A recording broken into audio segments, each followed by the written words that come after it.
Hi everybody, my name is Denise Yezbak Moore and I'm with howcraftcollection.com. Today I'm going to show you how to create a wire wrap dangle.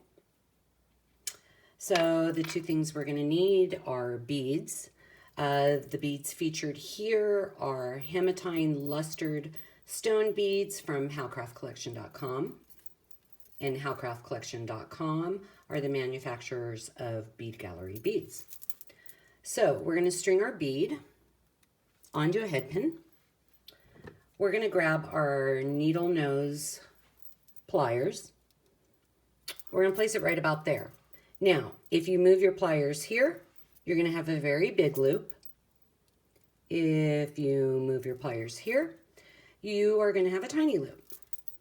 I like to go right about in the middle. So we're going to bend the wire away from us. We're going to grab the bead from the bottom, twist the pliers upward. We're going to grab the wire and bring the wire back towards us.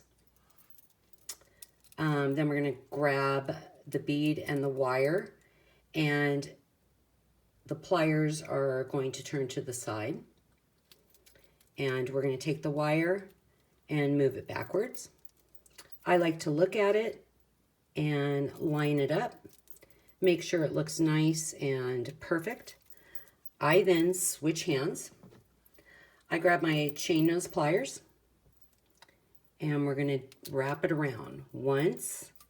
And when I wrap, I try to move it towards the loop, not downward. And then there's the second wrap. And then we have the third wrap. Okay, then we're going to take our chain nose pliers, press it down, straighten the loop out. We're going to grab our wire cutters. We're going to trim off that end. We're going to grab our chain nose pliers again, make sure that end is nice and tucked in. Look at the loop, make sure it's nice and straight. And there you have it, how to make a wrapped loop dangle. I hope you have a great day.